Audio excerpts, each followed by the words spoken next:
27 août 2020, usine chimique Biolab, Lake Charles, à Westlake, en Louisiane. Les vents exceptionnels de l'ouragan Laura s'engouffrent dans l'installation et endommagent gravement des bâtiments. La pluie s'infiltre dans les bâtiments touchés et entre au contact des produits stockés là. Les produits réagissent, se décomposent et un incendie se déclenche. Un panache important de gaz toxiques, notamment du chlore, se développe depuis l'usine au-dessus du voisinage et oblige les riverains à se confiner. Une autoroute importante, l'Interstate 10, est coupée. L'incendie de Biolab et ses dégagements toxiques n'est pas le seul accident chimique récent à avoir été provoqué par des conditions météorologiques extrêmes. Les entreprises et les législateurs doivent prendre des mesures pour que les complexes chimiques soient protégés contre les dommages liés aux risques naturels, car les conditions météorologiques extrêmes sont de plus en plus fréquentes.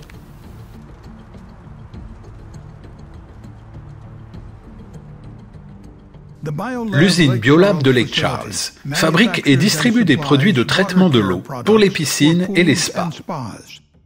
Une de ces fabrications est composée principalement d'acide trichloroisocyanurique ou ATCC. Dilué dans un grand volume d'eau, par exemple dans les piscines, les produits à base d'ATCC se dissolvent et se décomposent lentement, dégageant du chlore dans l'eau pour l'assainir en éliminant algues et bactéries. Mais quand un produit à base d'ATCC entre en contact avec une petite quantité d'eau, il ne se dissout pas, mais il se produit une réaction exothermique qui entraîne la décomposition du produit et l'émission de chlore gazeux toxique. Le 24 août 2020, l'Office météorologique national signale la tempête tropicale Laura, qui devient un ouragan le jour suivant. Il était prévu que Laura atteigne les côtes des USA avec la force d'un ouragan majeur, entraînant des vents forts et de fortes précipitations. Ce même jour, Biolab débute la mise à l'arrêt de son usine de Lake Charles, en prévision de l'ouragan. L'entreprise évacue avec succès 375 tonnes de produits. Mais des camions prévus pour enlever le reste des produits ne sont jamais arrivés à l'usine. De ce fait, plus de 500 tonnes de produits à base d'ATCC restent dans les hangars. Les produits restants sont placés sur des piles de 3 palettes pour les protéger d'une inondation éventuelle. Le matin du 26 août, la direction de Biolab annonce sa décision d'évacuer l'usine. Tous les salariés quittent le site. À 1 heure du matin, le 27 août, l'ouragan Laura touche terre dans le sud-ouest de la Louisiane, classé en catégorie 4, avec des vents de 240 km/h. La tempête déverse des précipitations considérables. Certaines parties du sud-ouest de l'État en recevront jusqu'à 305 mm. Les vents forts arrachent des parties du toit des ateliers de production de Biolab, qui contiennent encore entre 30 et 45 tonnes de produits à base d'ATCC. À cause des fuites du toit, la pluie rentre en contact avec le produit stocké à l'intérieur. À 8h30, le produit commence à réagir de façon exothermique et se décompose avec dégagement de chlore gazeux toxique. La chaleur de la réaction et de la décomposition engendre un incendie dans le bâtiment. Un énorme panache de fumée et de gaz toxiques se développe au-dessus du voisinage, vers l'autoroute Interstate 10. Les services de secours ferment l'autoroute près de l'usine et réclament qu'une décision de confinement soit prise pour les habitants les plus proches. L'incendie se développe rapidement et détruit l'atelier de production et ses équipements. Plus tard dans l'après-midi, vers 17h30, un nuage blanc émerge d'un autre bâtiment de l'usine. Ce bâtiment est un entrepôt qui contient 450 tonnes de produits à base d'ATCC et dont le toit est également endommagé. Les services de secours essayent de réduire et de contrôler le dégagement chimique. Ce contrôle sera effectif à 14h30 le lendemain. Après 28 heures, l'Interstate 10 sera rouverte et le confinement levé. Heureusement, cet accident n'a pas fait de victimes. Le CSB a lancé une enquête au sujet de l'incendie et des émissions chimiques et a découvert que 5 problèmes de sécurité ont contribué à l'accident. Préparation aux situations météo extrêmes, mise en œuvre des analyses de risque des procédés, préparation et réaction aux situations d'urgence, respect des règlements sur les matières dangereuses, couverture réglementaire des risques réactionnels. Le premier problème de sécurité est la préparation aux situations météo extrêmes. En mai 2018, le CSB a publié son rapport sur l'accident de 2017 dans l'usine Arkema de Crosby, au Texas. Une inondation due à l'ouragan de catégorie 4, Harvey, avait désactivé les systèmes de réfrigération de l'installation. De ce fait, des produits qui nécessitaient une réfrigération se sont décomposés et ont brûlé, dispersant des fumées dans l'atmosphère. Le rapport du CSB recommandait que le Centre pour la sécurité des procédés, ou CCPS, crée un guide général et exhaustif pour aider les entreprises américaines à évaluer les vulnérabilités de leurs sites aux événements climatiques extrêmes. En 2019, en réponse à cette recommandation, le CCPS a mis à jour sa brochure « Évaluation et gestion du risque NATEC ». Ce guide propose des étapes pour se préparer à une catastrophe naturelle, dont l'évaluation des risques liés au vent et l'identification des équipements vulnérables. Mais le CSB a découvert que Biolab n'avait pas appliqué convenablement cette mise à jour dans son usine de Lake Charles. Si Biolab avait effectivement appliqué ce guide, il aurait identifié les vulnérabilités au vent des bâtiments utilisés pour stocker la matière première à base d'ATCC, qui n'étaient pas conformes aux exigences actuelles. Ces connaissances auraient pu conduire Biolab à agir de façon proactive pour protéger ses produits contre un ouragan et donc empêcher l'accident.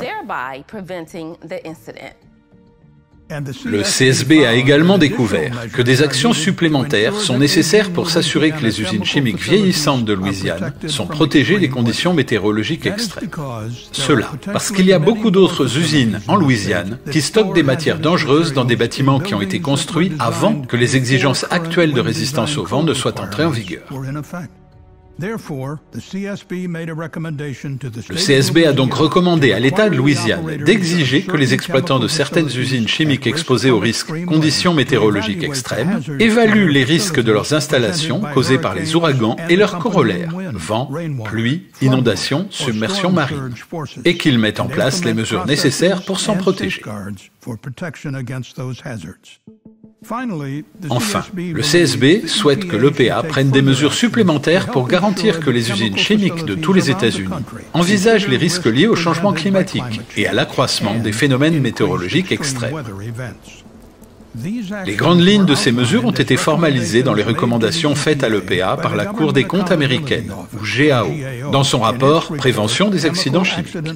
L'EPA devrait s'assurer que les installations classées envisagent les risques liés au changement climatique.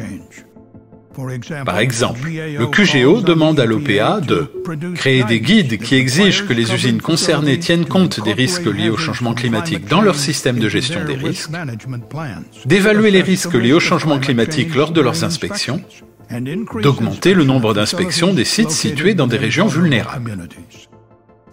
L'EPA doit encore réagir à la majorité des rapports du GAO. Le CSB a donc recommandé à l'EPA de mettre en œuvre les recommandations restantes qui lui ont été faites dans le rapport du GAO. Le deuxième problème de sécurité identifié chez Biolab est la réalisation des analyses de risque liées au procédé. Le CSB a découvert que l'ATCC n'est pas cité dans le système de gestion des procédés, ou PSM, de l'OSHA. Cependant, l'usine Biolab de Lake Charles avait volontairement adopté certaines parties du PSM. Par exemple, l'entreprise avait effectué une analyse de risque liée au procédé limité, ou PHAS, en 2010 et en 2016 avant l'accident. Pendant la PHA de 2010, le risque de décomposition des matières stockées avait été identifié, avec comme cause possible la défaillance du toit de l'entrepôt due à des catastrophes naturelles comme les ouragans ou les tornades.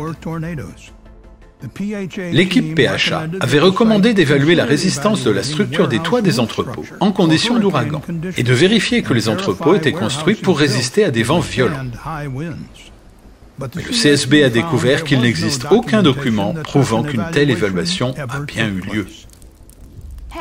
Si Biolab avait mis en œuvre les recommandations de sa PHA de 2010, il aurait pu identifier que les bâtiments de l'usine étaient vulnérables au vent fort des ouragans. Biolab aurait ainsi pu mettre en place des contrôles pour empêcher que le mélange à base d'ATCC soit exposé à la pluie. Le CSB a conclu que le manque de documentation à propos des recommandations PHA 2010 pointe des lacunes dans le processus d'analyse de risque de Biolab.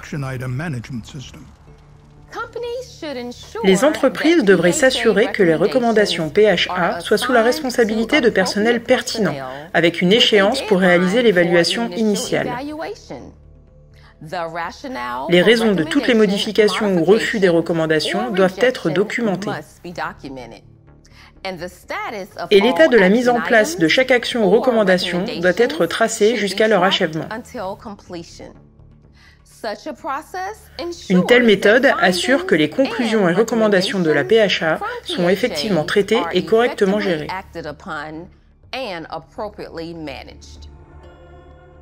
Le troisième problème de sécurité de Biolab est la préparation et la réaction aux situations d'urgence.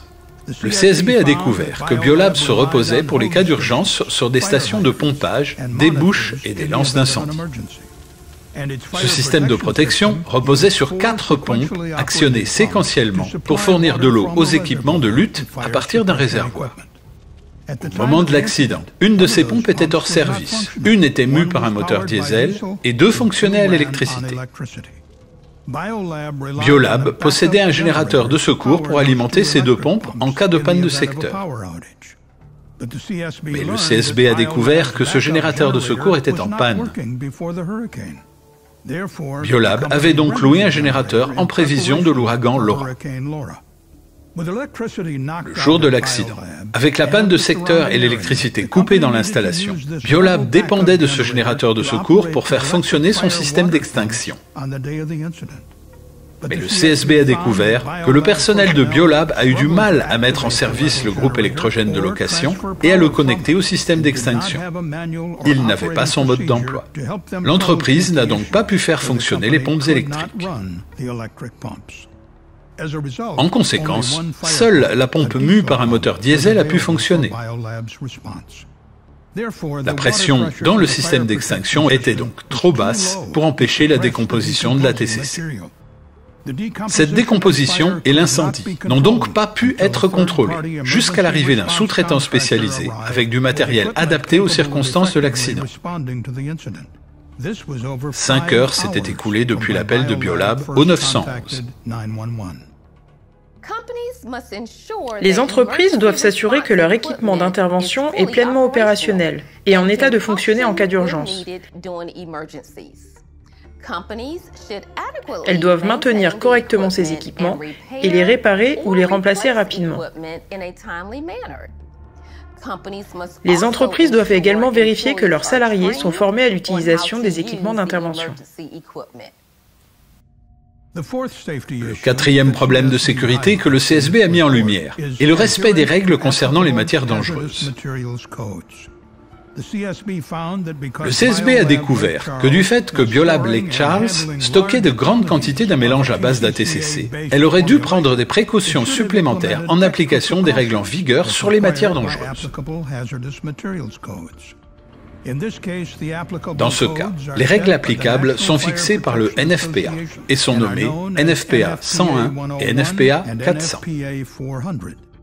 NFPA 101 exige un système d'arrosage automatique ou un système équivalent, conçu pour minimiser le risque pour les occupants pendant le temps qu'ils mettent pour échapper au danger. Le NFPA 400 précise les systèmes d'extinction nécessaires et les autres exigences pour les bâtiments qui stockent des matières dangereuses. Mais le CSB a découvert que Biolab n'appliquait pas ces précautions supplémentaires. Si Biolab avait appliqué les exigences de ces deux normes du NFPA, il est probable que l'entreprise aurait commencé plus tôt à opposer de grands volumes d'eau à la décomposition de la TCC. Cette réponse plus précoce aurait pu réduire la quantité d'ATCC qui s'est décomposée, la quantité de chlore relâchée dans l'atmosphère et les dommages aux installations.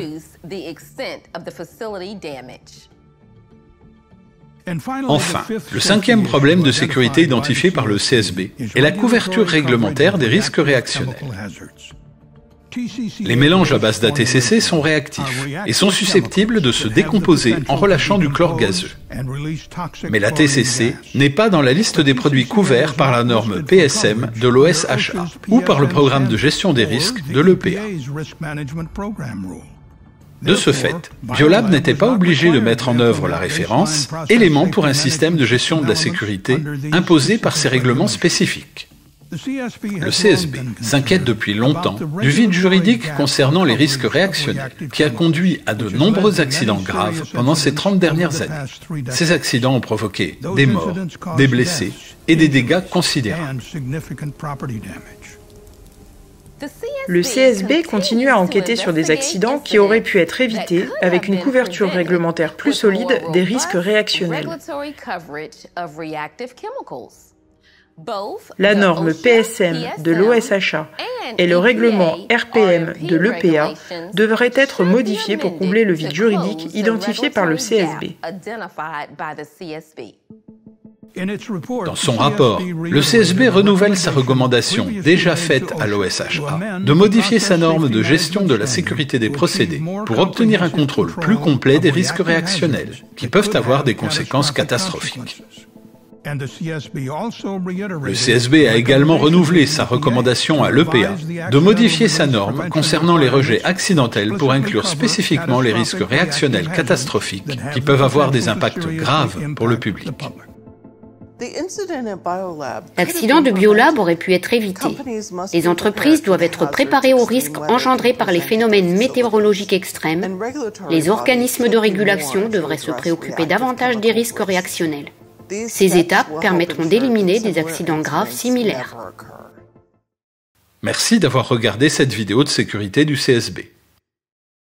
Pour plus d'informations, merci de visiter notre site csb.gov.